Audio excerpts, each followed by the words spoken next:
आप पैसे कमाते तो बहुत हैं, लेकिन आपके घर में नहीं रुकता है। क्यों नहीं रुकता है, चलिए जानते हैं बाबा के माध्यम से। जैसे किसी को धन की व्यवस्था नहीं मिल रही है, धन नहीं रुक रहा है, तो क्या करना चाहिए?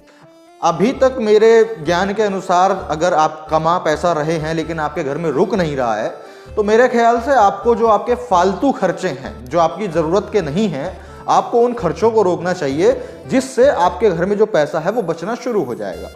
मुझे तो इतना ही पता है, बाकी आगे और भी कुछ अगर हो सकता है तो वो हम बाबा जी से सीखेंगे।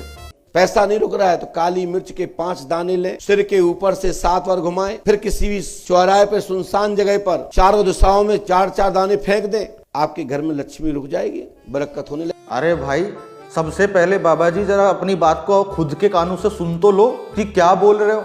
मतलब 7 काली मिर्च के दाने लें और 4 अलग अलग दिशाओं में 4-4 दाने रख करके आ जाएं, ये कैसे संभव है बाबा जी?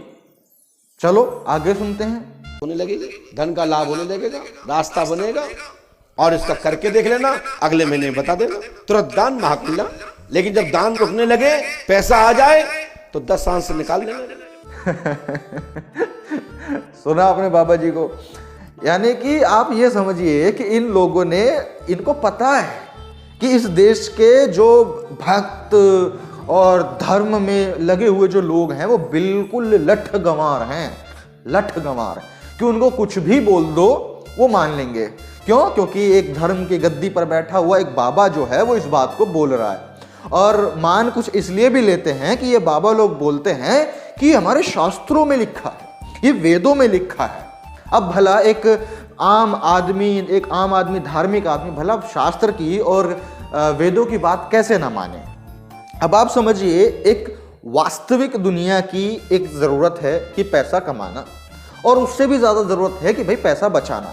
और यदि पैसा नहीं बच रहा है तो उसका एकमात्र उपाय ये है कि आपको अपने फिजूल खर्चे जो है वो कम करने पड़ेंगे, बंद करने पड़ेंगे। फिजूल खर्चे बंद हो जाएंगे, आपका पैसा बचना शुरू हो जाएगा।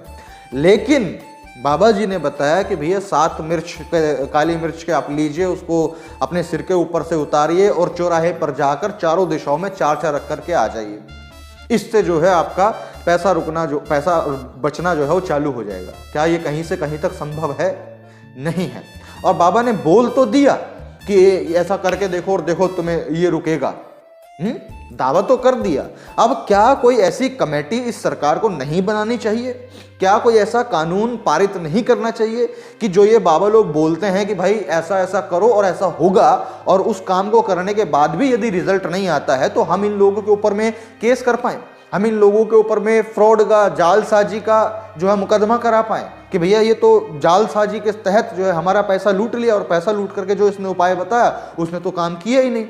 तो कहीं ना कहीं सरकार को, जब तक सरकार के माध्यम से इस तरह की गतिविधियां नहीं होंगी, ऐसे बाबा लोग आते रहेंगे और इस देश की भोली भाली जनता को, यार भोली भाली कब तक बोलूं मैं, कब तक भोली भाली बोलूं? चलो, जब तक साधन संसाधन नहीं थे ज्ञान अर्जित करने के, अपनी थिंकिंग को रैशनल बनाने के लिए, अपने दिमाग को डेवलप करने के लिए चीज़ें नहीं थी कि भाई आपको कहीं से कुछ ज्ञान मिल पाए। अब तो इतने साल हो गए सोशल मीडिया को आए, आपको हर चीज़ एक सिंगल क्लिक के बाद में आपको मिल सकती है। आप हर सवाल के जवाब अपने मोबाइल के माध्यम से पूछ सकते हो। अगर इतने समय के बाद भी यदि लोग ऐसी छोटी छोटी चीज़ों पर विश्वास करते रह गए तो कब तक मैं भोली जनता बोलूं?